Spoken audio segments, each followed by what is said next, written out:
اعوذ باللہ من الشیطان الرجیم بسم اللہ الرحمن الرحیم الحمد للہ والصلاة والسلام علی رسول اللہ وآلہ آل اللہ واللعنۃ الدائمۃ علی اعدائہم واعداء اللہ من یوم عداوتہم الی یوم لقاء اللہ عباد اللہ اوصیکم ونفسی بتقوی اللہ اتقوا اللہ فإن خیر الزاد التقوی۔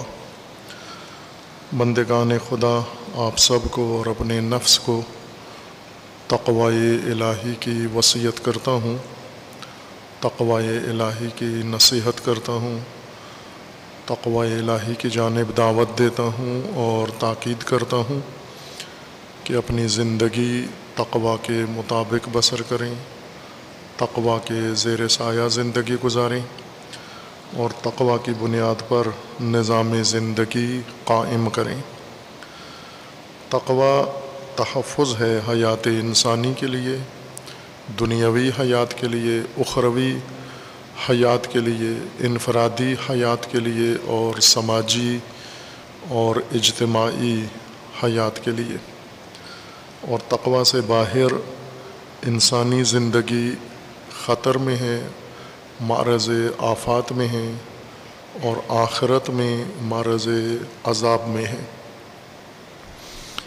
تقوی کے لیے خداوند تبارک و تعالی نے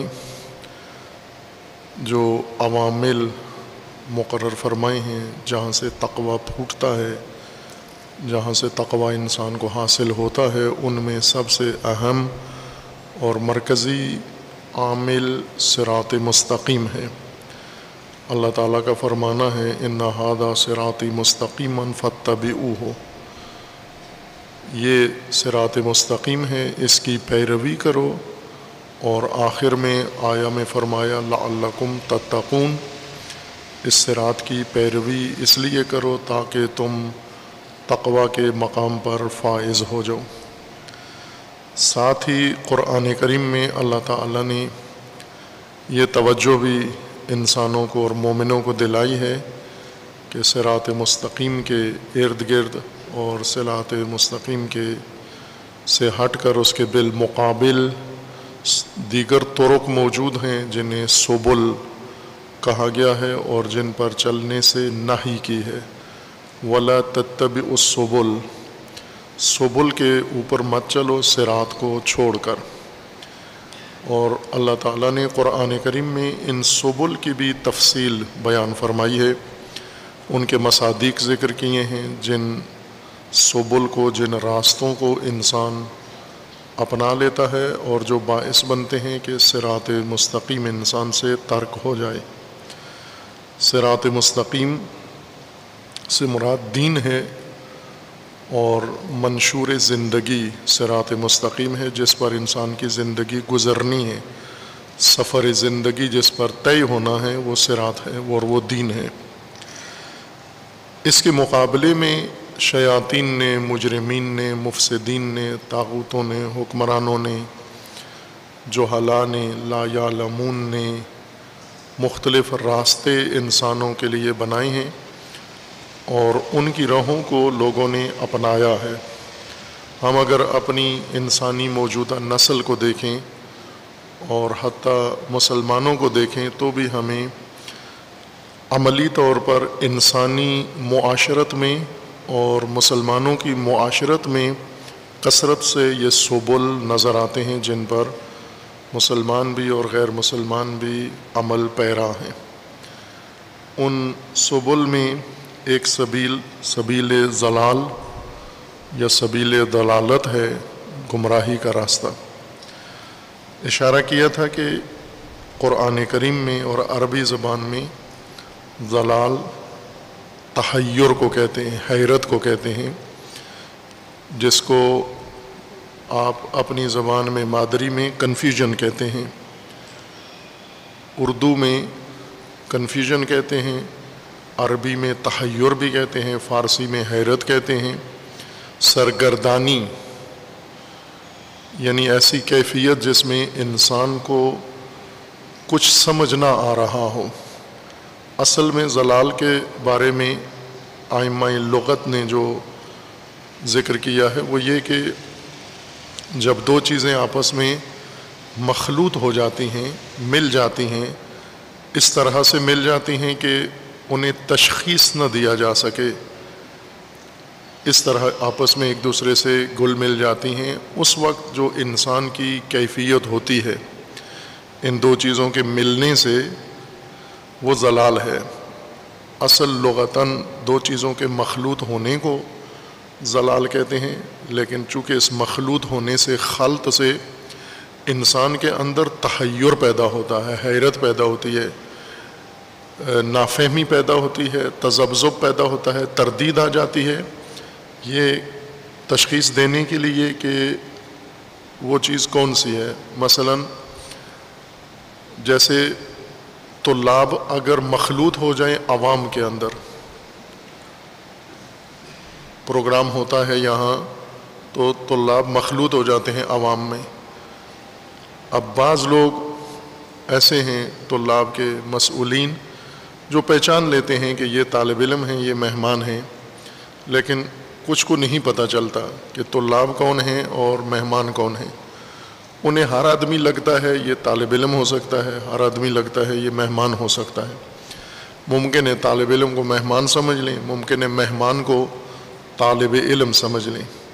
مخلوط ہونے کی وجہ سے حیرت پیدا ہوتی ہے تشخیص میں، اسی کو ضلال کہتے ہیں کہ جب حق اور باطل آپس میں مخلوط ہو جائے، صحیح اور غلط آپس میں مخلوط ہو جائے، اللہ کا دین اور انسان کے بنائے ہوئے منشور اور آئین مخلوط ہو جائیں اور انسان یہ تشخیص نہ دے سکے کہ دین کیا ہے اور لوگوں کی طرف سے بنائے گئے آئین اور دستورات کیا ہیں۔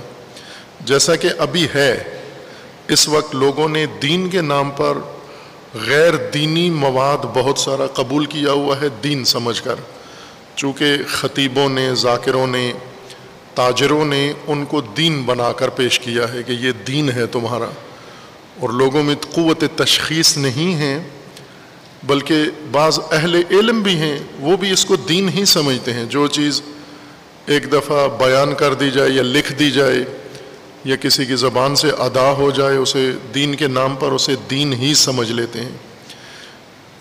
جب اللہ کا دین لوگوں کی آراء، لوگوں کے نظریات، لوگوں کے افکار، رسومات، آباء و اجداد کے بنائے ہوئے طور طریقوں کے ساتھ گل مل جائے، مخلوط ہو جائے، آبائی طریقے بھی دین نظر آنا شروع ہو جائیں اور دینی مسائل بھی تہذیب نظر آنا شروع ہو جائے، اس کو حیرت کو ضلال کہتے ہیں۔ اس کے مقابلے میں ہدایت ہے۔ ہدایت کا مطلب یہ ہے کہ نشانیوں کے ذریعے، علامتوں کے ذریعے واضح تشخیص کہ جس میں کسی قسم کا شائبہ خلط کا نہ ہو۔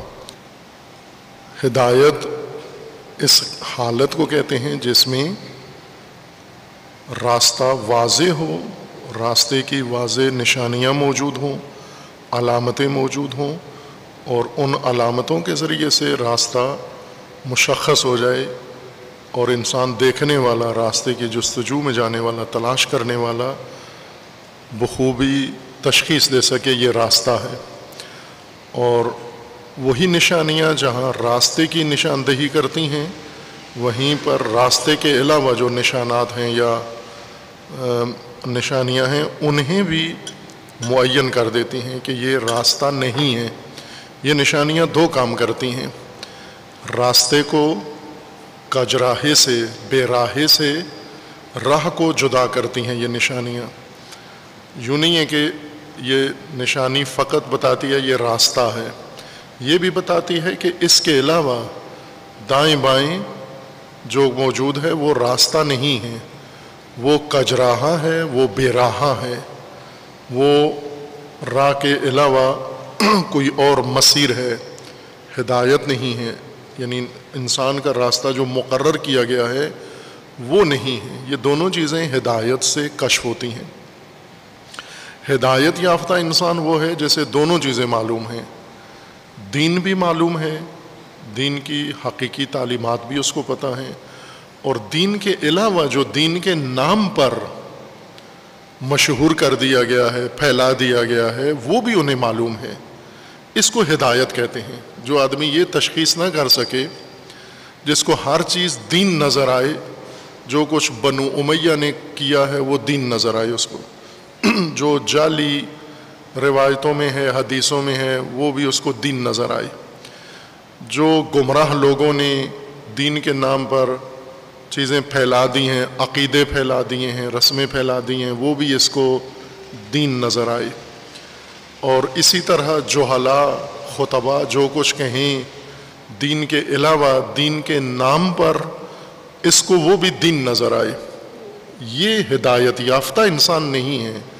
ہدایت کا مطلب ہے یعنی راستہ واضح، یقینی، اور راستے کے علاوہ جو کجراہا ہے، جو راہ نہیں ہے، اس کے بارے میں بھی یقین ہو کہ یہ راستہ نہیں ہے۔ اگر راستہ بھی راستہ نظر آئے اور راستے کے علاوہ لکیریں بھی راستہ نظر آئیں، یہ گمراہی اور ضلال ہے۔ اب یہ کیفیت عملاً ہم مشاہدہ کر سکتے ہیں کہ آج کی نسل میں یہ کیفیت زیادہ ہے۔ سب سے پہلے انسان کو اپنے اندر جھانکنا چاہیے، اپنے گریبان میں جھانک کے دیکھیں ہم اس وقت کس جگہ کھڑے ہوئے ہیں۔ ہدایت اور ضلال کے دو راہے کے درمیان ہماری کیا کیفیت ہے؟ آیا ہمیں سارا دین، مکمل حقیقی دین، اصلی دین، خالص دین معلوم ہو چکا ہے؟ اور دین کے علاوہ جو چیزیں دین کے نام پر پھیلائی گئی ہیں، ان کا باطل ہونا، غلط ہونا، فاسد ہونا اور غیر دینی ہونا ہمیں معلوم ہو گیا ہے، یقین ہے۔ اگر یہ کیفیت ہے کسی کی، وہ ہدایت پر ہے، لیکن اس مقام پر ابھی نہیں پہنچا، اگر اسے ابھی یہ تشخیص نہیں ہے کہ دین کی حقیقی تعلیمات اور راستے اور اصول کیا ہیں، اور دین کے نام پر جو کچھ نشر کیا گیا ہے وہ کیا ہے، یہ ضلال میں ہے۔ یہی تشخیص نہ دے سکنا، مخلوط دین اور غیر دین میں تمیز نہ کر سکنا، تشخیص نہ دے سکنا، تردید اور تذبذب پیدا ہو جانا، اس کو قرآن ضلال کہتا ہے۔ اور اس کے نتیجے میں پھر اس کے لوازمات ہیں۔ قرآن کریم میں جہاں بھی یہ لفظ، یہ مادہ استعمال ہوا ہے تو اس کے لوازمات بھی کئی آیات میں مد نظر ہیں۔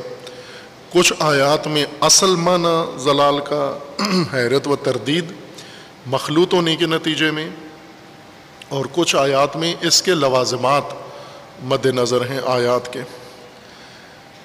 یہ کیفیت کیسے پیدا ہوتی ہے؟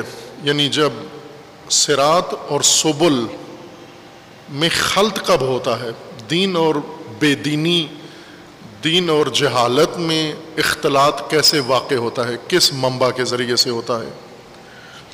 قرآن کریم میں ایک یہ منبع بتایا گیا ہے کہ بزرگان اور سرداران، کبرا اور سادہ، سادات، سادہ یعنی عربی زبان کا اصطلاح، مراد آل رسول نہیں ہے۔ اردو میں سید آل رسول کو کہتے ہیں، عربی میں نہیں کہتے۔ عربی میں ان کو ہاشمی کہا جاتا ہے، سادات کو، یا آل رسول یا آل علی کہا جاتا ہے۔ سید عربی زبان میں بڑے سردار کو کہتے ہیں۔ قوم کا بڑا سردار کوئی بھی ہو، کسی بھی نسل سے ہو، کسی بھی مذہب سے اس کا تعلق ہو، عربی میں اس کو سید کہا جاتا ہے، اور اس کی جمع سادہ ہے، تے کے ساتھ، سادہ جمع ہے اس کی، یعنی بڑے سردار، نواب، چودھری، بزرگ، پیر، وہ افراد جن کو اپنی قوم میں، معاشرے میں ایک نمایاں مقام حاصل ہو گیا ہے، لوگ جن کی بات سنتے ہیں اور ان کی بات پر عمل کرتے ہیں، ان کو سردار کہا جاتا ہے۔ یہ گمراہی کا یعنی ضلالت کا ایک بڑا منبع ہے بزرگ، چونکہ ان کا احترام ہے قوم کے اندر، قبیلے کا بزرگ، قوم کا بزرگ، دین کا بزرگ، مذہب کا بزرگ، بزرگ جو بھی کہہ دے بس لوگ آنکھیں بند کر کے قبول کر لیتے ہیں۔ اور یہ خلط دین اور بے دینی کا یہ لوگ کرتے ہیں۔ یہ قرآن کریم میں سورہ سبا میں بیان ہوا ہے۔ سورہ مبارکہ فرقان میں قرآن کریم نے ایک اور اس کا نمونہ پیش کیا ہے۔ اللہ تعالیٰ کا فرمان ہے وَيَوْمَ يَحْشُرُهُمْ وَمَا يَعْبُدُونَ مِن دُونِ اللَّهِ فَيَقُولُ أَأَنْتُمْ أَضْلَلْتُمْ عِبَادِي هَؤُلَاءِ أَمْ هُمْ ضَلُّوا السَّبِيلَ۔ یہ بہت اہم آیت کریمہ ہے، اس میں توجہ کی ضرورت ہے۔ دونوں آیات، اس میں اللہ تعالیٰ کا فرمانا ہے کہ جب محشر میں دونوں کو شمار کیا جائے گا، حشر اکٹھا کیا جائے گا، جمع کیا جائے گا ایک جگہ پر، عابدین کو اور معبودوں کو۔ اب یہاں جو ہمارے ذہنوں میں معنی بیٹھا ہوا ہے وہ عبادت کا، وہ پوجا پرستش کو ہم عبادت کہتے ہیں، جبکہ قرآن کریم کی اصطلاح میں اطاعت ہے، فرمان برداری، عبدیت ہے۔ اور یہ جو مقررہ عبادتیں ہیں یہ اس عبدیت کا اظہار ہے۔ یہ عبادت اصل اطاعت ہے، بندگی، جس کا معنی بندگی کرتے ہیں ہم۔ بندگی فارسی لفظ ہے، اس کا مطلب بھی اطاعت ہے، اور عبدیت عربی اصطلاح ہے، اس کا مطلب بھی اطاعت ہے۔ بعض اوقات انسان اس کا اظہار کرتا ہے، بعض اوقات اظہار نہیں کرتا۔ اظہار کے لیے یہ مقررہ عبادتیں ہیں، جیسے نماز ہے، روزہ ہے اور باقی عبادات ہیں، یہ اظہار بندگی ہے۔ بندگی انسان کے نفس میں ہوتی ہے، بندگی انسان کے دل میں ہے، بندگی انسان کی زندگی کا انداز ہے، طرز زندگی کا نام بندگی ہے، اور اس کا اظہار انسان ان مقررہ اعمال کے ذریعے کرتا ہے جو عبادت کہلاتے ہیں، جس کو ہم ان عبادتوں کو یا اظہار بندگی کے ذریعے کو پوجا کہتے ہیں۔ ہندی میں اور اردو میں اس کا ترجمہ پوجا کیا جاتا ہے، فارسی میں پرستش اور اردو اور ہندی میں پوجا ہے۔ یہ قرآن کریم نہ سمجھنے کی ایک بڑی وجہ یہ ہے کہ ہمارے ذہن میں یہ سارے اردو میں رائج معانی بیٹھے ہوئے ہیں، لہذا کثرت سے عباد خدا، عبد، عبادت اور معبود کا ذکر ہوتا ہے، اور ہم ان آیات سے بالکل جس طرح خالی دماغ آیت میں داخل ہوتے ہیں، خالی دماغ نکل بھی جاتے ہیں، آیت سے ذہن میں کوئی بات پڑتی نہیں ہے کہ یہ آیت کیا کہنا چاہ رہی ہے اور کیا فرمانا چاہ رہی ہے۔ اللہ تعالیٰ کا فرمانا ہے کہ جب ہم عابد اور معبود دونوں کو اکٹھا کریں گے قیامت کے دن، محشر میں دونوں کو یکجا کر دیں گے، عابد بھی اور معبود بھی۔ کون سا معبود؟ اللہ کے علاوہ، انسانوں نے اللہ کے علاوہ جن کو معبود بنایا ہے، ان معبودوں کو ان کے عابدین کے ہمراہ ہم اکٹھا کر دیں گے۔ یہاں عابد و معبود دونوں سے مراد یعنی فرمان روا، فرمان دینے والے اور فرمان ماننے والے، اطاعت کرنے والے عابد اور اطاعت ہونے والے جن کی اطاعت ہو رہی ہے، یہ معبود ہیں۔ ان دونوں کو ہم اکٹھا کریں گے۔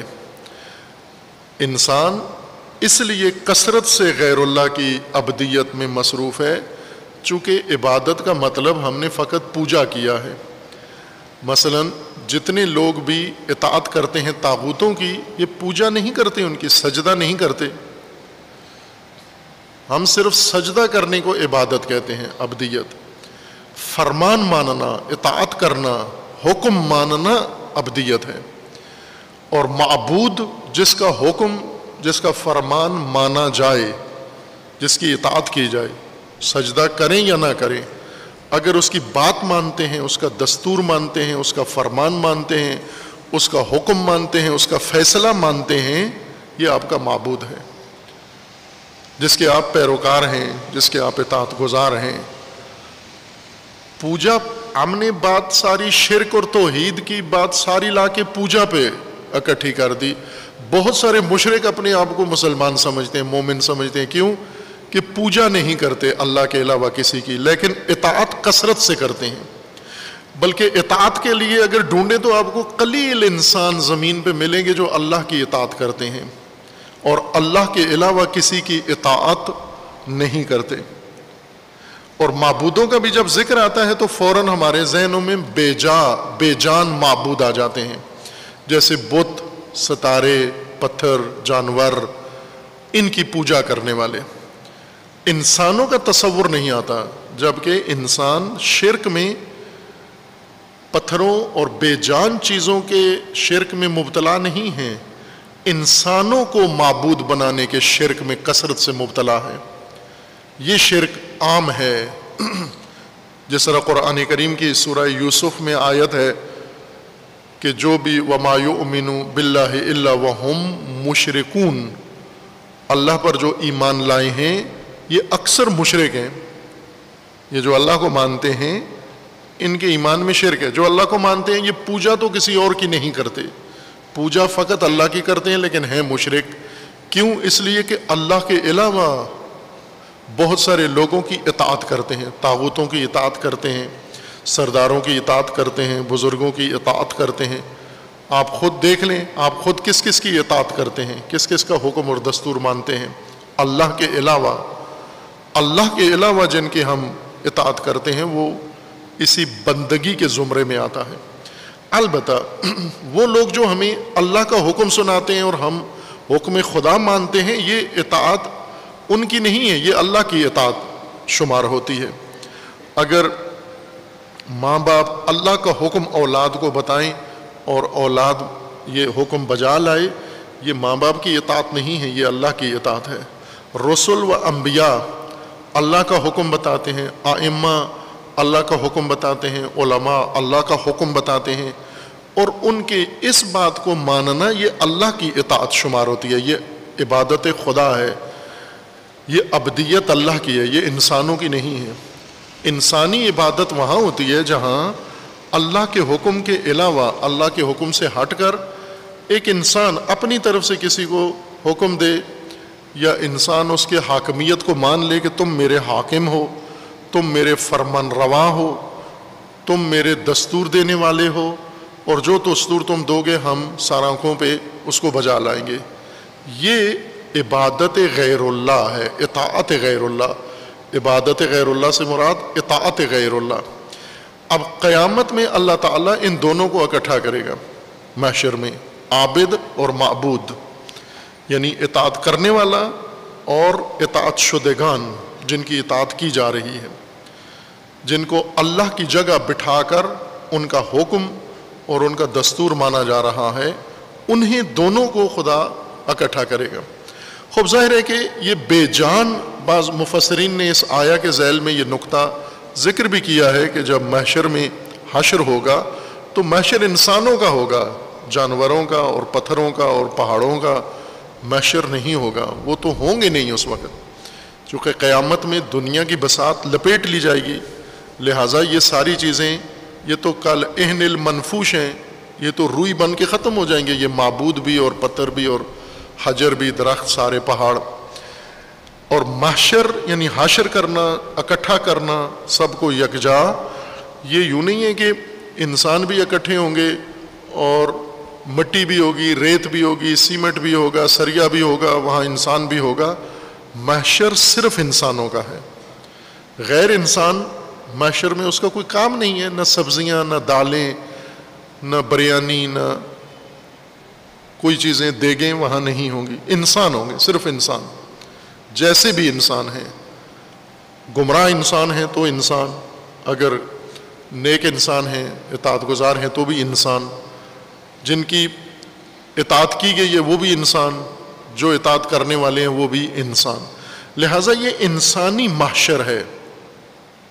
اس انسانی محشر میں اللہ تعالیٰ ان دونوں کو اکٹھا کر کے پھر پوچھے گا، سوال کرے گا، فَيَقُولُ، اللہ پوچھے گا، کہے گا، اللہ فرمائے گا ان معبودوں سے جن کی اطاعت کی جا رہی ہے، ان کو پوچھے گا، أَأَنْتُمْ أَضْلَلْتُمْ عِبَادِي هَؤُلَاءِ، یہ قوم، یہ میرے بندے، یہ تم نے اضلال کیے ہیں، تم نے گمراہ کیے ہیں، تم نے میری اطاعت سے ہٹا کر ان کو اپنی اطاعت میں لگایا ہے۔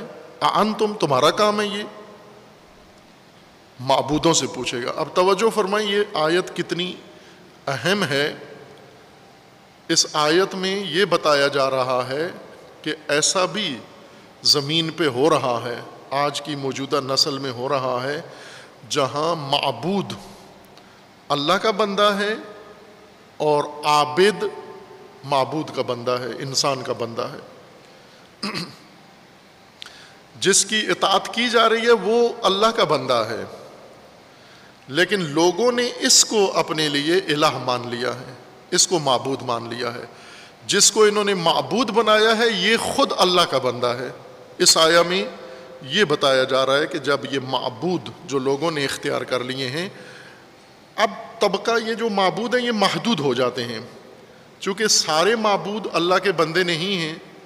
بہت سارے جیسے طاغوت ہیں، جیسے حکمران ہیں، جیسے فاسد مجرمین ہیں، جیسے قبراء ہیں، جیسے سرداران ہیں، یہ سارے اللہ کے بندے تو نہیں ہیں، یہ خود بھی مشرک ہیں اور لوگ ان کی اطاعت کرتے ہیں، یہ خود بھی شیطان کی یا اپنے نفس کی اطاعت کرتے ہیں، یا یہ خود اپنے بڑوں کی اطاعت کرتے ہیں۔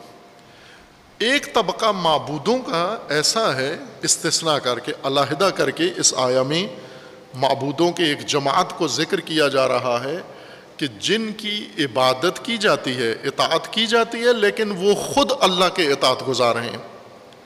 پس معلوم ہوا کہ یہ مخصوص طبقہ ہے معبودوں کا، جن کو لوگوں نے معبود بنا لیا ہے جبکہ یہ ہیں نہیں، نہ وہ خود اپنی معبودیت کے قائل ہیں اور نہ خود کسی غیر اللہ کی عبادت کرتے ہیں، خود اللہ کے عبادت گزار ہیں، لیکن یہ لوگ ان کے اطاعت گزار ہیں۔ وہ کون ہیں؟ توجہ فرمائیں، وہ جیسا بعض مفسرین نے ذکر کیا ہے، وہ ہستیاں جیسے انبیاء میں سے بعض ہستیاں ایسی ہیں، ان کی قوموں نے ان کو معبود بنایا ہے، ان کی قوموں نے ان کو اللہ کا درجہ دیا ہے، ان کی قوموں نے ان کو نبیوں کو وہ مقام دیا ہے جو اللہ کا ہے، جیسے حضرت عیسیٰ مسیح علیہ السلام، مسیحی حضرت عیسیٰ کو اللہ کا درجہ دیتے ہیں، نعوذ باللہ۔ مختلف ان کی تعبیریں ہیں، کبھی ثالث ثلاثہ کہتے ہیں، کبھی نعوذ باللہ ابن اللہ کہتے ہیں، کبھی حلول کے قائل ہو جاتے ہیں۔ بہرکیف مختلف پیرایوں میں نتیجہ یہ نکلتا ہے کہ عیسیٰ نعوذ باللہ یا اللہ ہے یا اللہ کا بیٹا ہیں، یا مثلا اللہ عیسیٰ کے اندر حلول کیے ہوئے ہے، یا اللہ کا ہی تیسرا پارٹ عیسیٰ ہیں۔ اس طرح کی تعبیریں عیسائی کرتے ہیں،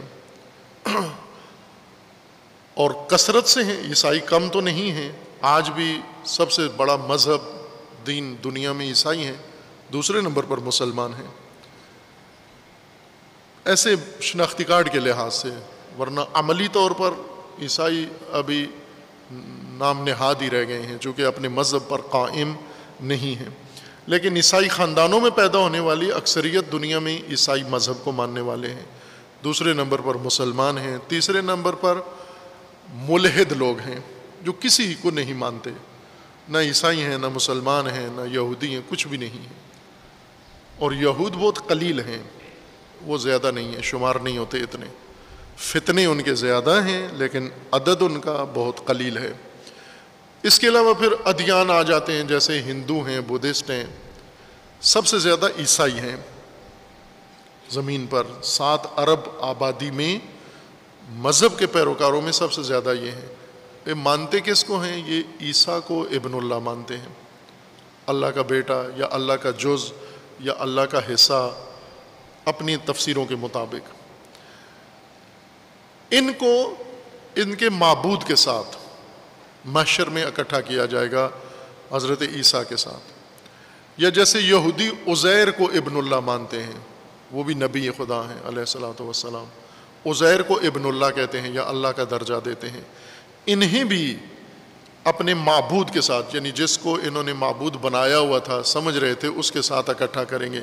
یوم یحشرہم وما یعبدون، انہیں اور جس کی یہ عبادت کر رہے تھے یا جن کی عبادت کر رہے تھے، من دون اللہ، اللہ کے علاوہ جن کو انہوں نے معبود بنایا ہوا تھا اور اطاعت کر رہے تھے ان کی، یا اعتقاد رکھتے تھے، انہیں اکٹھا کر کے پھر خداوند تعالیٰ پوچھے گا معبودوں سے، عیسیٰ علیہ السلام سے، عزیر سے، یا آج کے زمانے میں دیکھیں جیسے غالی ہیں، غالی وہ طبقہ ہے جو قدیم غالی پرانے زمانے کے، وہ فقط علی علیہ السلام کو نعوذ باللہ اللہ کا درجہ دیتے تھے، لیکن موجودہ نسل غالیوں کی یہ تمام ائمہ کو، اہل بیت کو اللہ کا درجہ دیتے ہیں، بلکہ پاکستان کے غالی تو ذوالجناح کو بھی اللہ کا درجہ دیتے ہیں، وہ تو بہت آگے نکل گئے ہیں باقی تمام غالیوں سے۔ یہ غلیظ ترین قسم ہے غالیوں کی جو اس وقت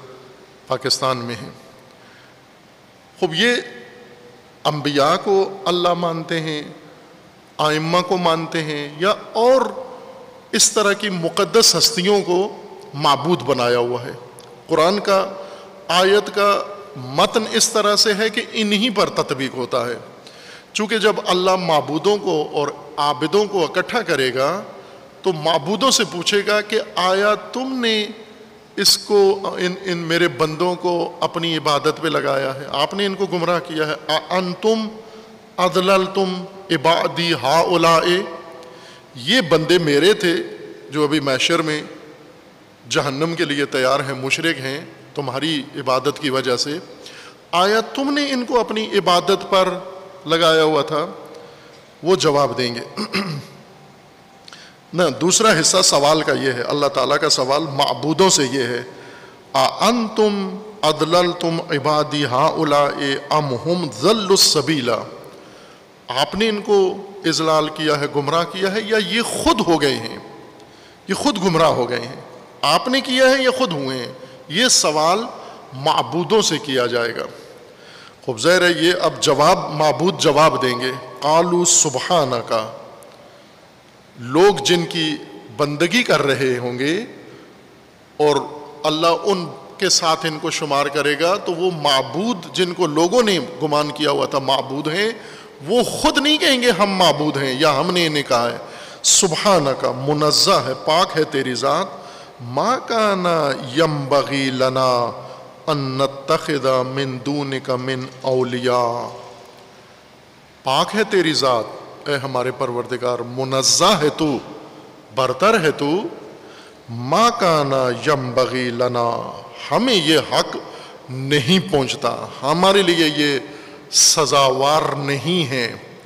بہت خوبصورت تعبیر ہے، ما کان ینبغی لنا، یہ ہمیں حق نہیں پہنچتا، ہمارے سزاوار نہیں ہے، ہمارے لیے ممکن نہیں ہے کہ ہم کہیں یہ بات کہ آپ ہمیں معبود بناؤ اپنا، اور تیرے علاوہ ہم کسی کو ولی اختیار کریں، خود ولی بنے، یا تیرے علاوہ ہم کسی کو ان کا یا اپنا ولی قرار دیں۔ ما کان ینبغی لنا، یہ ہمیں حق نہیں، یہ ہمارے لیے سزاوار نہیں، یہ ہمارے لائق نہیں، یہ ہماری شان کے مطابق نہیں کہ ہم نے یہ کیا ہو، ان کو یہ کہا ہو کہ ہم یا کوئی اور تمہارا اللہ کے علاوہ ولی ہے۔ ما کان ینبغی لنا ان نتخذ من دونک من اولیاء، تیرے علاوہ کوئی ولی ہم بنا لیں، یہ ہماری شان نہیں ہے، تو ولی ہے فقط ہمارا۔ اب یہ جواب تو وہی دیتے ہیں جو موحد ہیں، جو توحید ہیں، جو خالصتاً اللہ کی ولایت میں ہیں۔ اور کون سے ایسے لوگ ہیں جن کی لوگوں نے عبادت کی ہے لیکن انہوں نے اللہ کی عبادت کی ہے؟ تو یہ صرف انہی ہستیوں پر منطبق ہوتا ہے جو خود اللہ کے بندے ہیں خالص، اور لوگوں نے ان کو اللہ مان لیا ہے، نعوذ باللہ۔ جیسی مثالیں دی ہیں کہ یا، اور یہ منحصر نہیں ہے انہی کے اندر، آج کے موجودہ فرقوں میں یہ عبادت کثرت سے ہے اور یہ غلو کثرت سے ہے۔ شیعہ کے اندر وہ شیعہ نہیں ہے، غالی شیعہ نہیں ہے، یہ شیعوں کی بہت ہی سمجھے کوتاہی ہے، شیعوں کی ایک سستی ہے کہ غالیوں کو اپنے مذہب سے جدا نہیں کیا انہوں نے، اور غالیوں کو علیحدہ نہیں کیا۔ قادیانی آج بھی قادیانی مرزائی جو مرزا غلام احمد کو نبی مانتے ہیں، رسول اللہ صلی اللہ علیہ وآلہ وسلم کی خاتمیت کے قائل نہیں ہیں، خاتم الانبیاء نہیں مانتے، اور وہ یہ کہتے ہیں کہ ان کے بعد بھی نبی ہیں، اور مرزا غلام احمد نعوذ باللہ نبی، جھوٹا نبی۔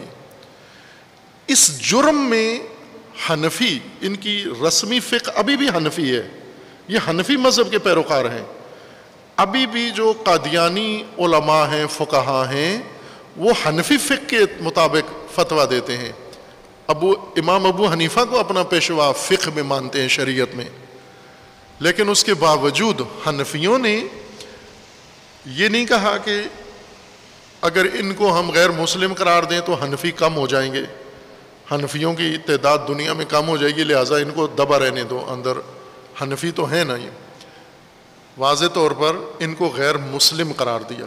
حنفیوں کے علاوہ جعفریوں نے بھی ان کو غیر مسلم قرار دیا، شافعیوں نے، مالکیوں نے، حنبلیوں نے، ان کو سب نے غیر مسلم قرار دیا، لیکن قادیانیوں کو غیر مسلم قرار دینے سے کمی کس کے اندر ہوئی؟ حنفیوں کے اندر، چونکہ یہ حنفی تھے، یہ لوگ، خود غلام احمد حنفی مذہب تھا، اور ابھی تک ان کے فتاوی حنفی مذہب کے مطابق ہیں۔ یہ خوب اسی طرح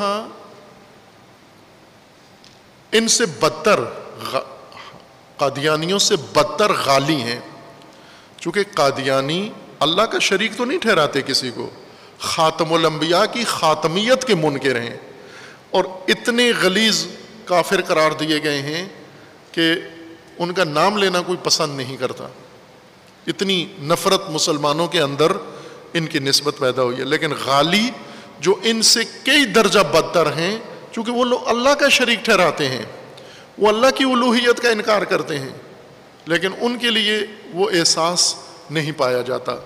تو یہ شیعہ کو یہ کام کرنا چاہیے کہ یہ دھوئیں اپنے دامن سے، غالی نہیں ہیں، مسلمان نہیں ہیں، اسلام سے ان کا کوئی تعلق نہیں ہے، تشیع تو دور کی بات ہے، تشیع تو بہت خالص اسلامی تفکر کو کہا جاتا ہے، یہ عام اسلام سے بھی تعلق نہیں رکھتے، چاہے جائے کہ خالص اسلام سے، تشیع سے ان کا تعلق جوڑا جائے۔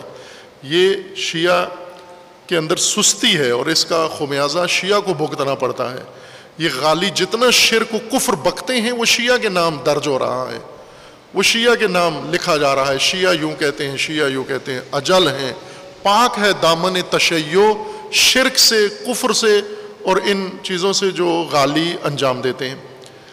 یہ غلو جو تشیع کے نام پر ہو رہا ہے، یہ بہت نمایاں ہے، لیکن اس سے زیادہ غلیظ غلو دوسرے فرقوں کے اندر ہے۔ آپ توجہ کریں، جو باقی مذاہب کے پیشوا ہیں ان کے بارے میں جو غلو ہوتا ہے، ان کے بارے میں غلو اس سے کہیں زیادہ ہے جو غالی علی علیہ السلام کے بارے میں کرتے ہیں۔ مثلا حضرت غوث اعظم کے بارے میں عام آج آپ کے پاکستان میں جو ان کے معتقدین ہیں، مریدین ہیں، جو غلو شیخ عبد القادر جیلانی کے متعلق کیا جاتا ہے، اس کا 10واں حصہ بھی علی علیہ السلام کے بارے میں نہیں کیا جاتا۔ وہ تو بالکل اللہ سے بھی اوپر، کہ اللہ نے شخص کو مار دیا، شیخ نے جا کر زندہ کر دیا، اللہ نے روکنے کی کوشش کی کہ میں نے مار دیا ہے، زندہ نہ کرو، شیخ نے کہا نہیں یہ میرا بندہ ہے، اس کو میں نے زندہ کرنا ہے، تو نعوذ باللہ اللہ کا بات نہیں چلی، شیخ نے زندہ کر دیا۔ یہ غلو، اللہ سے ڈائریکٹ ٹکراؤ کرانا، جنگ کرانا، پھر شیخ کو اللہ پر غلبہ دینا، یہ غلو ہے نا، یہ سارا غلو ہے، یہی اطاعت ہے، یہی معبودیت ہے۔ لیکن کیا شیخ عبد القادر جیلانی خود اپنے لیے یا مانتے ہیں؟ لیکن ان کے جو مریدین ہیں وہ اس بات کے قائل ہیں کہ یہ ہوتا ہے، اور یہ ہر جگہ ہے۔ آپ سیاستدانوں کو، مذہب کو چھوڑ دیں، سیاستدانوں کو لیں، یہی موجودہ وزیر اعظم صاحب کے بارے میں جو ان کے مریدین غلو کرتے ہیں، ابھی صدر مملکت نے بیان بھی دیا کہ دنیا ساری عمران خان صاحب کی مرید ہو جائے، باقاعدہ انہوں نے پارلیمنٹ میں تقریر میں یہ کہا ہے کہ دنیا ساری، نہ صرف مسلمان یا پاکستانی، تمام دنیا ہمارے وزیر اعظم کی مرید ہو جائے اور بیعت کرے ان کے ہاتھ پر آ کر، اس لیے کہ یہ نجات دہندہ ہیں۔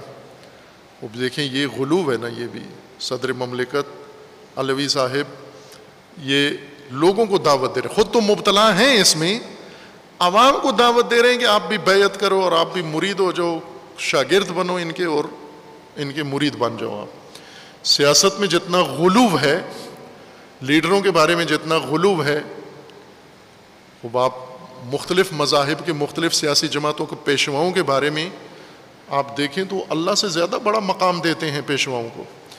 یہ پیشوا کیا خود اپنے لیے یہ مقام قائل ہیں؟ اللہ تعالیٰ کا فرمانا ہے کہ بعض نہیں ہیں، بعض ایسے ہیں جو فقط اللہ کی بندگی میں ہیں۔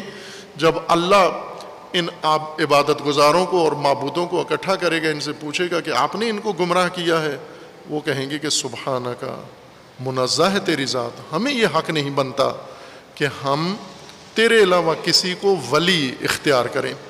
اس مضمون کی متعدد آیات ہیں، یہ ایک نہیں ہیں، کئی آیات ہیں جہاں پر ایک آیت میں حضرت عیسیٰ سے اللہ تعالیٰ نے پوچھنا ہے کہ اے عیسیٰ کیا آپ نے، یعنی پوچھا ہے اے عیسیٰ آپ نے ان کو بتایا کہ آپ اللہ ہو؟ تو حضرت عیسیٰ نے برات کا اعلان کیا کہ نعوذ باللہ، میں ایسا نہیں ہوں، یہ ان کی گمراہی ہے، یہ انہوں نے خود اختیار کیا ہے۔ اسی طرح اور کئی آیات کے اندر ہے یہ مضمون کہ جن کو اللہ نے کوئی مقام دیا ہے وہ اس لیے نہیں دیا کہ انہیں اللہ بنا لیا جائے یا ان کی اطاعت شروع کر دی جائے۔ اطاعت اللہ کی ہے یا جس کو اللہ نے یہ حکم و منصب دیا ہے، جیسے اطیعوا اللہ و اطیعوا الرسول و اولی الامر منکم، فقط ان کی اطاعت ہے، فرمان ان کا ماننا ہے۔ اور یوں نہیں کہ تین ہیں، یعنی مسلمان بھی تثلیث کے قائل ہیں، اللہ، رسول اور اولی الامر، نہ، یہ تثلیث نہیں ہے۔ اللہ کی اطاعت ہے، رسول اللہ کا حکم بیان کرتے ہیں، اولی الامر اللہ اور رسول کا حکم بیان کرتے ہیں۔ تو اولی الامر اور اللہ، اولی الامر اور رسول کی اطاعت بھی اللہ ہی کی اطاعت ہے، یوں نہیں کہ تین چیزیں ہیں یا تین معبود ہیں، تینوں کی اطاعت ایک ترتیب سے کرنی ہے۔ اس کے بعد ولیکن، اب وہ معبود یعنی جن کو لوگوں نے معبود بنایا، وما یعبدون، یہ اصل وجہ بیان کریں گے اللہ تبارک و تعالیٰ کی بارگاہ میں کہ یہ جو گمراہ ہوئے ہیں، جنہوں نے ہمیں معبود مانا ہے، ان کو ہم نے نہیں، ان کو کسی اور چیز نے گمراہ کیا ہے۔ وہ بہت اہم نقطہ ہے، وہ ہے ولیکن متعتہم وآباءہم حتی نسوا الذکر وکانوا قوما بورا۔ اے پروردگار، اصل خرابی، گمراہی جو ان کے اندر ہوئی ہے، یہ ان کے اس تمتع سے ہوئی ہے یا اس تمتی سے ہوئی ہے جو آپ نے کی ہے ان کے لیے، یعنی آپ نے ان کو متاع دیا ہے، آپ نے ان کو خوشحالی دی ہے، آپ نے ان کو زندگی کے وسائل دیے ہیں، آپ نے ان کو مال و دولت دیا ہے، اس نے ان کو گمراہ کیا ہے۔ یہ کیا کہیں گے؟ ولیکن متعتہم وآباءہم، یہ دولت و ثروت، یہ مال و منال اور یہ جاگیریں اور مربے اور یہ دولت کی ریل پیل، ان کی اور ان کے آبا کی، اس نے ان کو گمراہ کیا ہے۔ یہ حتی نسوا الذکر، اللہ نے جو نعمتیں دی ہیں اس کے نتیجے میں یہ تیری یاد بھول گئے ہیں، غافل ہو گئے، نسیان طاری ہوا ہے، یہ اس تمتع میں ڈوب گئے ہیں اور تجھے بھول کر وَقَانُوا قَوْمًا بُورًا، اور یہ قوم بور بن گئے ہیں، یعنی فاسد بنجر قوم بن گئے ہیں، بنجر قوم بننے کی وجہ سے ہلاک ہو گئے ہیں۔ یہ حصہ آیا کا تفسیر طلب ہے، اس کو بعد میں انشاءاللہ بیان کریں گے تاکہ یہ مطلب تتمیم ہو جائے۔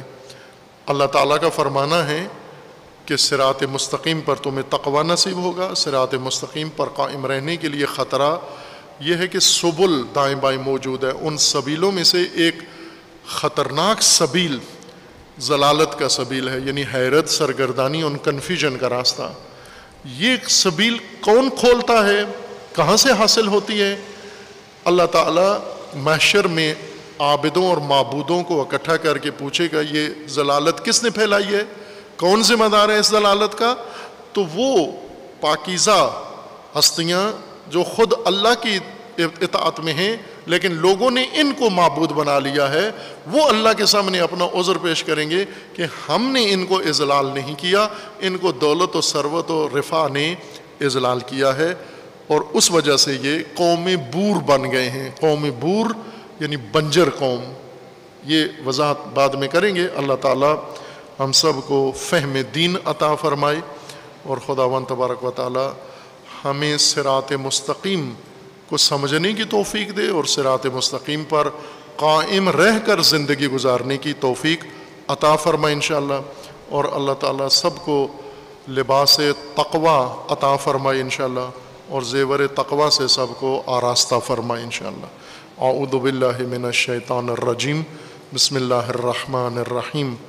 انا اعطیناک الکوثر فصل لربک وانحر ان شانئک هو الابتر۔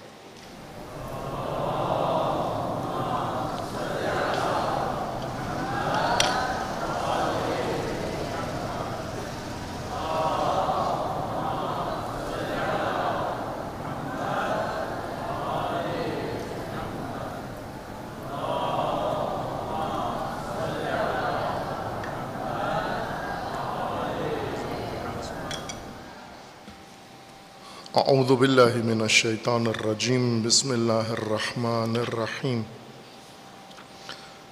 الحمد للہ والصلاة والسلام علی رسول اللہ وآلہ آل اللہ، سیما علی امیر المؤمنین علی ابن ابی طالب علیہ الصلاة والسلام، وفاطمۃ الزہرا سیدۃ نساء العالمین، والحسن والحسین سیدی شباب اہل الجنہ وسبطی الرحمہ،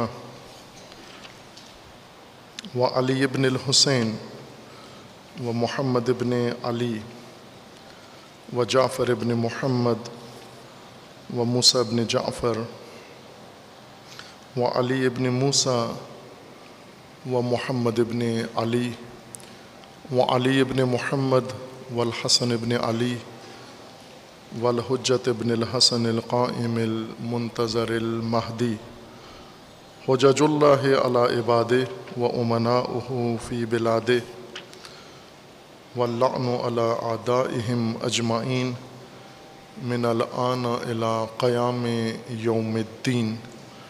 عباد اللہ اوصیکم ونفسی بتقوی اللہ، اتقوا اللہ فإن خیر الزاد التقوی۔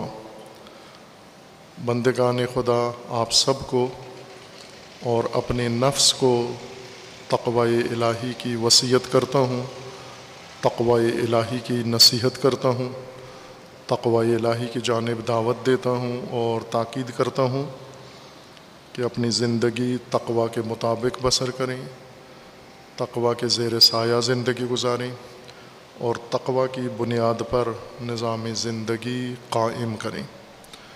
تقوی انسانی زندگی کی حفاظت ہے۔ اس تدبیر الہی کے لیے اللہ تعالیٰ نے اہتمام فرمایا ہے، اور انتظام، اس اہتمام کا ایک اہم حصہ یوم الجمعہ اور صلاۃ الجمعہ ہے، لیکن بعض شبہات کی وجہ سے مومنین کی بے رغبتی کا شکار ہے۔ یہ بہت ہی بنیادی رکن دین کا اور امت سازی کا، نظام امامت کی برپائی کا، جس کے اندر نظام تقوی قائم کرنے کے لیے امت با تقوی تربیت کی جاتی ہے، اور تقوی کا عملی نمونہ یہاں پر تشریح کیا جاتا ہے۔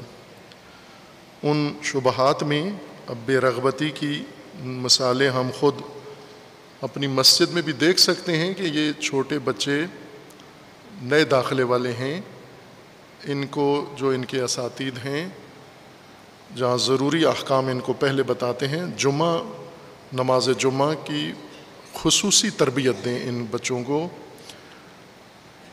کہ یہ چونکہ گھروں سے آئے ہیں، نماز جمعہ جس گھر سے آئے ہیں وہاں نماز جمعہ کی رغبت موجود نہیں تھی، جس سلسلے سے سماج سے آئے ہیں وہاں نماز جمعہ فاقد اہمیت ہے، لہٰذا ان کی تربیت آغاز ہی اس سے ہو، ان کو خصوصی تربیت دیں، نماز جمعہ میں شرکت، تیاری، وقت بتائیں اور آداب بتائیں ان کو، دوران خطبہ کیسے رہنا ہے، نماز کے لیے کیسے رہنا ہے ان کو، یہ سب تربیت سکھانے سے ہوگا، سیکھے ہوئے نہیں ہیں۔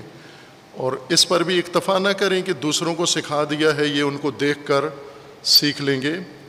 برے کام، غلط کام تو ایسے ہوتے ہیں دوسروں کو دیکھ کر سیکھ لیے جاتے ہیں، لیکن ہدایت دوسروں کو دیکھ کر نہیں ہوتی۔ اس کے لیے خصوصی اہتمام کریں کہ پہلے ہفتے میں ہی جو نئے طلاب آتے ہیں ان کو تربیت نماز جمعہ کی دی جائے، آداب ان کو پورے بتائے جائیں اور ریہرسل کروائی جائے وقت جمعہ کا۔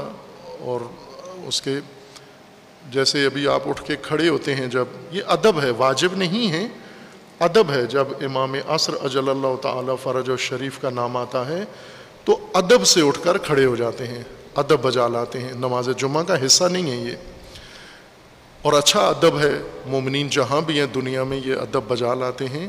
تو یہ امام کا جب نام آئے تو اٹھ کے کھڑے ہوتے ہیں اور فوراً بیٹھ جاتے ہیں۔ اب یہ چھوٹے بچے سمجھتے ہیں کہ ٹانگیں سیدھی کھڑی کرنے کے لیے ہم کھڑے ہوتے ہیں، یا اپنے جوڑوں کے کڑل نکالنے کے لیے کھڑے ہوتے ہیں ہم۔ یہ تربیت حاصل کریں تاکہ پتہ چلے کہ امام کے لیے کھڑے ہوئے ہیں۔ جب امام کے نام سے پہلے کھڑے ہو جاتے ہیں تو اس کا مطلب ہے نہیں ہے معلوم ادب آپ کو۔ بعض پہلے ہی چھٹے امام کے نام سے کھڑے ہو جاتے ہیں، چونکہ ٹانگیں تھک گئی ہیں، ان کی جوڑوں میں درد ہے، وہ سمجھتے کھڑا ہونا ہے بیچ میں تھوڑا سا ریسٹ کے لیے، استراحت کے لیے، اور بعض خطبہ ختم ہو جاتے اور اس وقت تک کھڑے ہوئے انگڑائیاں لے رہے ہوتے ہیں۔ یہ خود بے ادبی اور بد تہذیبی ہے۔ امام وقت کے احترام میں کھڑا ہوتے ہیں انسان، اور امام وقت کا نام جب آئے کھڑے ہوں اور جب گزر جائے تو فوراً بیٹھ جائیں تاکہ نظم نماز جمعہ کا قائم رہے۔ نماز جمعہ کا نظم اتنا اہم ہے، اور نماز جماعت کا، کہ رسول اللہ صلی اللہ علیہ وآلہ وسلم نے جماعت شروع کی، کھڑے ہوئے اقامت فرمائی، اور محسوس ہوا کہ پیچھے صفیں منظم نہیں ہیں۔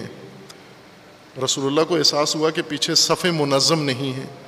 حضور نے منہ پیچھے کیا، رخ مومنین کی طرف، صحابہ کی طرف، اور یہ فرمایا کہ جو صف جماعت میں، جمعہ اور جماعت کی نماز میں صف میں نظم پیدا نہیں کرے گا، اللہ اس کی پوری زندگی سے نظم اٹھا لے گا، اس کی پوری زندگی ہرج و مرج کا شکار ہوگی، کوئی زندگی کا نظام اس کا سیدھا نہیں ہوگا جو صف جماعت میں احترام نہیں کرتا۔ جو نظم جماعت صف نماز کو سیدھا نہیں رکھتا، اللہ اس کی زندگی کا کوئی کام سیدھا ہونے نہیں دے گا۔ اب بعض اوقات آپ تعجب کرتے ہو نا کہ جتنی کوشش کرتا ہوں کوئی کام سیدھا ہوتا نہیں ہے۔ آپ کوئی کام سیدھا کرتے ہو، صف سیدھی نہیں باندھ سکتے ہو، جماعت ادب سے قائم نہیں کر سکتے ہو، تو پھر اللہ کیا تمہاری زندگی میں سیدھ کہاں سے لائے؟ جب کھوپڑی بھی سیدھی نہیں ہے، عمل بھی سیدھا نہیں ہے، کوئی کام سیدھا نہیں کرتے، کم از کم مسجد میں آ کر انسان کو سیدھا کام کرنا چاہیے۔ یہ ادب ضروری ہے۔ اس کے بارے میں روایات ذکر کروں گا۔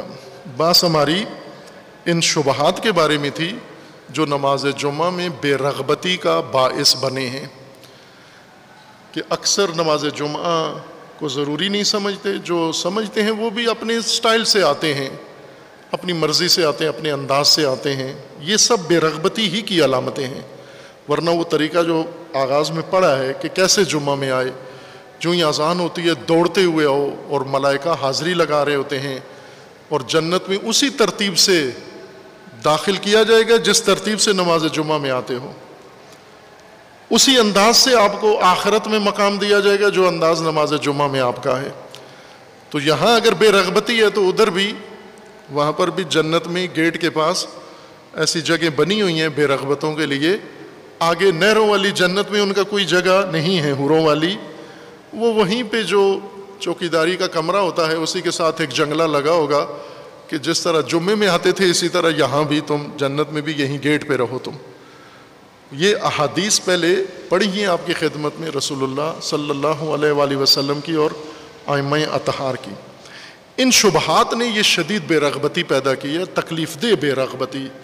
یقین جان لے کہ اب یہ شہید ثانی کی کتاب انسان پڑھتا ہے اور جمعہ کے بارے میں ان کے، تو اندازہ ہوتا ہے کہ اس فقی کا دل کتنا رنجیدہ ہے. نماز جمعہ کے بارے میں لوگوں کی بے رغبتی دیکھ کر کیا دل کی کیفیت کیا بنی ہوئی ہے. اور اس سے زیادہ تکلیف آج ہوتی ہے لوگوں کو دیکھ کر کہ جب شعائر الہی کی طرف بے رغبت اور خصوصاً نماز جمعہ کی طرف بے رغبت لگتے ہیں. ان شبہات کا جو بے رغبتی کا باعث بنے ہیں، ان کا ازالہ کرنے کے لیے شہید ثانی نے یہ زحمت فرمائی ہے، کتب تحریر کی ہیں اور ان کے اندر وہ سارے شبہات ذکر کر کے ان کا جواب دیا ہے.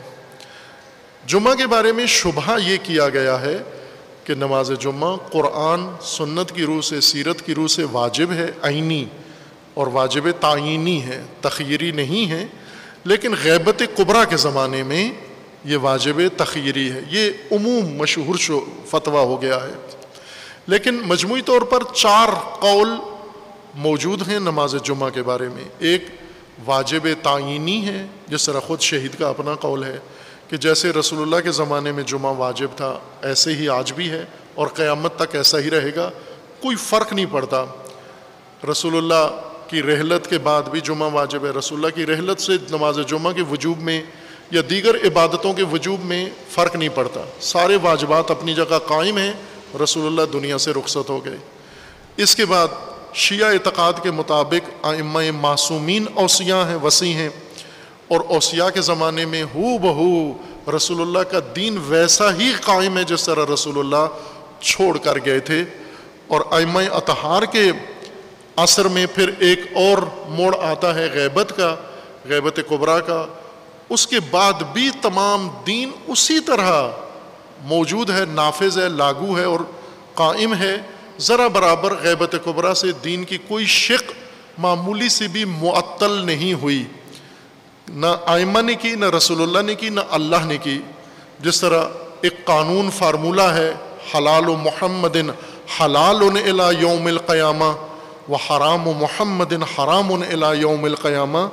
خوب یہ اصل اصول ہے، یہ ضابطہ ہے کلی کہ جو کچھ رسول اللہ قائم کر گئے ہیں قیامت تک باقی ہے یہ، اور جو کچھ رسول اللہ روک گئے ہیں حرام قرار دیا ہے قیامت تک حرام ہے، اس کو کوئی بھی آگے پیچھے نہیں کر سکتا.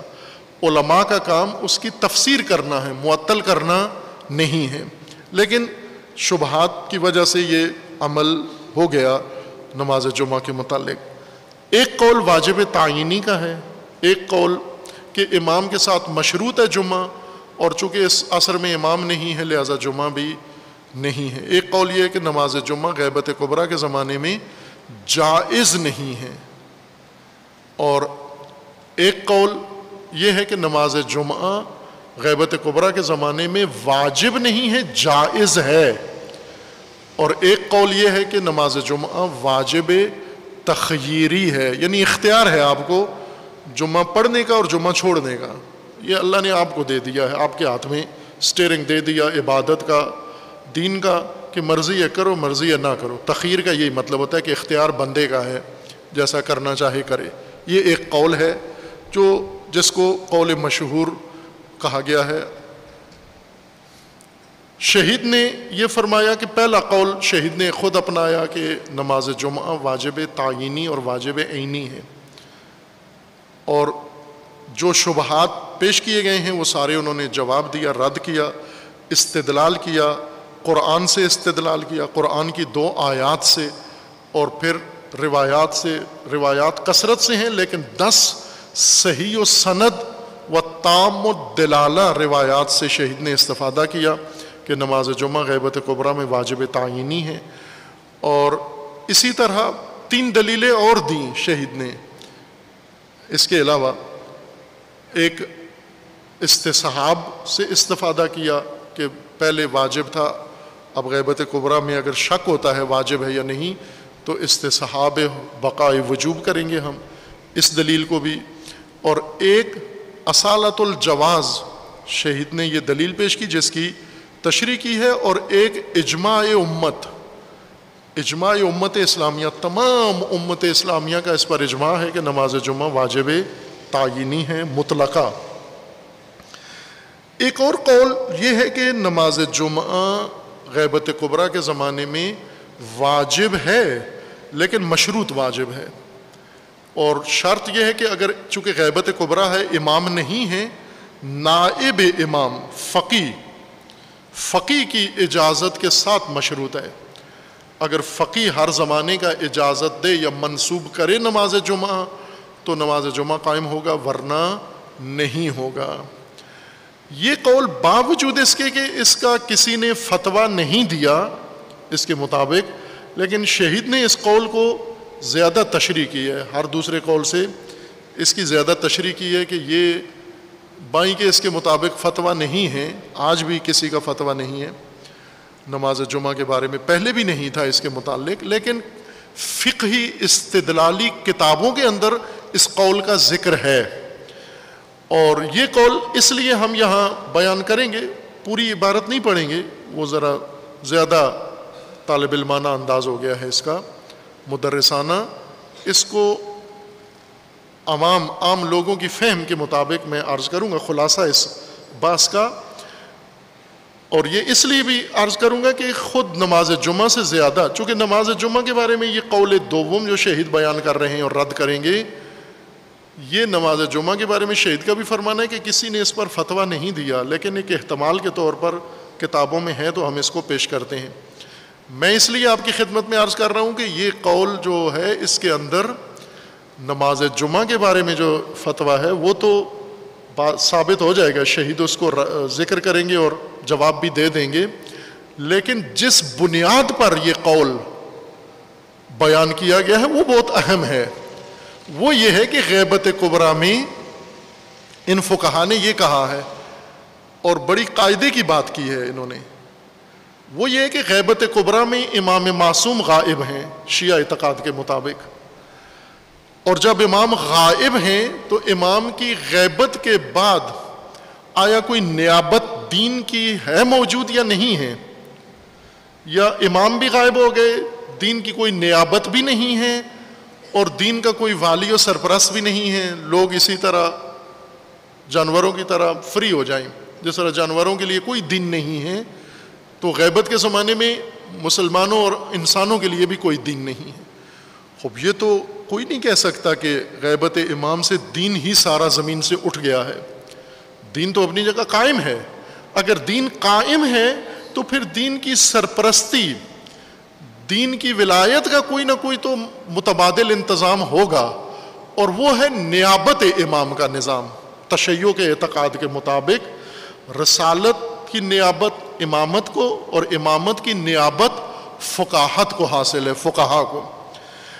ان بزرگوں کا جو قول ثانی کے قائل ہیں، ان کا یہ کہنا ہے کہ غیبت کبریٰ میں جس طرح باقی مسائل میں امام نہیں ہیں، فقہا سارے کام کر رہے ہیں، مثلا خمس کون لے رہا ہے، کون وصول کر کے کون خرچ کر رہا ہے، فقہا۔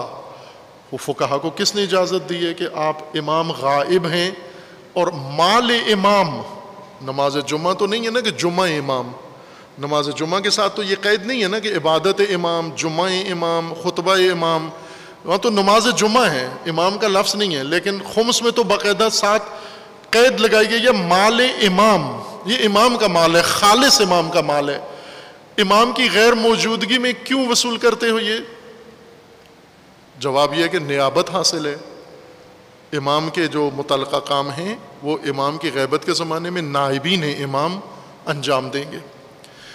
آیا ان نائبین کے اختیارات میں بہت ساری چیزیں آ جاتی ہیں فقہا کی، کہ یہ زیادہ اہم باب ہے، میں اس لیے یہ قول نقل کر رہا ہوں، یہ تمام فقہا کا ہے، متفقہ فیصلہ ہے کہ نیابت غیبت کبریٰ کے زمانے میں نیابت امام میں فقہا جانشین امام ہیں، اور جتنے امام نے کام امام معصوم نے ہوتے ہوئے خود کام شرعی ذمہ داریاں نبھانی ہیں، وہ غیبت کے زمانے میں فقہا نے نبھانی اور نبھا رہے ہیں۔ اس باب سے انہوں نے کہا ہے کہ اگر امام خود ہوتے تو نماز جمعہ تو امام قائم کرتے یا امام کے اذن سے ہوتا، اب جب امام نہیں ہے امام غائب ہے تو فقی جو نائب ہے اس کی اجازت سے سارا کام ہونا چاہیے. لہٰذا یہ قول اس بنیاد پر ان فقہا نے پیش کیا ہے کہ زمانہ غیبت کبریٰ میں فقی کی اجازت سے، چونکہ فقی نائب ہے، وہ نائب فقی ولی فقی کی اجازت سے نماز جمعہ قائم ہوگا. اگر اس نے منسوب کیا یا اجازت دی تو قائم ہوگا، ورنہ نہیں ہوگا. شہید فرماتے ہیں چونکہ ہم پہلے قول میں یہ بیان کر رہے ہیں کہ اذن امام یہ شرط نہیں ہے نماز جمعہ میں، امام معصوم موجود ہوں تو بھی اذن امام نماز جمعہ کے لیے شرط نہیں ہے. جس طرح باقی روزے کے لیے روزہ رکھنا ہے، امام اذن دیں گے تو روزہ رکھوں گا. نماز صبح پڑھنی ہے، ظہر عصر پڑھنی ہے، امام سے اذن لے کے نماز پڑھیں گے، نہیں، اذن کی ضرورت نہیں ہے. جب اللہ نے واجب قرار دیا ہے تو غیر مشروط واجب ہے، کسی کے اذن کے ساتھ مشروط نہیں ہے. نہ رسول اللہ سے اذن لینا ہے. رسول اللہ نے جب بتا دیا ظہر واجب ہے تو پڑھو ظہر. اب یہ کہیں نہیں جی واجب تو ہے، قرآن میں تو آ گیا ہے حکم، رسول اللہ نے بیان کر دیا، لیکن اذن، خصوصی اذن چاہیے کہ میں نماز ظہر پڑھوں یا نہ پڑھوں، نماز عصر پڑھوں یا نہ پڑھوں، کوئی اذن کے ساتھ مشروط نہیں ہے. جب امام کا ہی اذن شرط نہیں ہے نماز جمعہ کے لیے تو نائب کا پھر کہاں سے ثابت ہوگا؟ وہ تو نیابت میں اذن شرط ہونا چاہیے. تو شہید فرماتے ہیں جواب تو ہم نے دے دیا ہے، لیکن اس کے باوجود جو استدلال کیا گیا ہے اسے ہم ذکر کر کے جواب دیتے ہیں. میں نے یہ اشارہ کیا آپ کی خدمت میں کہ اس میں یہ بات شہید کی اصولی بات ہے کہ جب اذن امام ثابت نہیں ہوا شرعی دلیلوں سے تو اذن نائب بھی شرط نہیں ہے. لہذا غیبت کبریٰ کے زمانے میں ولی فقی یا فقی کے منسوب کرنے کی بھی شرط نہیں ہے. مطلقہ نماز جمعہ واجب ہے شہید کے مبنا کے مطابق. لیکن جس بنیاد پر یہ کہا گیا ہے وہ بہت اہم بات ہے کہ غیبت کبریٰ میں ہر وہ کام جو امام کے ساتھ مشروط ہے وہ نائب کے طور پر فقی نے سنبھالنا ہے. یہ بات بہت اہم ہے. یہ بات آج کی نسل کو سمجھنا ضروری ہے، مسلمان کو، مومن کو، شیعہ کو سمجھنا ضروری ہے کہ غیبت کبریٰ میں دین معطل نہیں ہے. دین کے نائبین ہیں، دین کے سرپرست ہیں، دین کے وارث ہیں، ان کے ذریعے سے دین کا نظام چلے گا. یہ بات اگر حل ہو جائے تو پھر نماز جمعہ اور نماز عید اور باقی تمام مسائل انسان کے لیے حل ہو جاتے ہیں. یہ کلید ہے در حقیقت دین کو سمجھنے کے لیے. اللہ تعالی ہمیں دقیق دین کو، صحیح دین حقیقی کو، ناب کو سمجھنے کی توفیق عطا فرمائے. شعائر الہی کو ان کے آداب و لوازمات کے ساتھ قائم کرنے کی توفیق عطا فرمائے انشاءاللہ. اور خداوند تبارک و تعالی ہمیں علمی و عملی شبہات سے خداوند تبارک و تعالی نجات عطا فرمائے. اور جو مومنین کی راہ میں رکاوٹیں ہیں فہم دین میں، اللہ تعالیٰ انہیں برطرف فرمائے انشاءاللہ. اعوذ باللہ من الشیطان الرجیم. بسم اللہ الرحمن الرحیم. قل هو اللہ احد اللہ الصمد لم یلد ولم یولد ولم یکن لہ کفوا احد.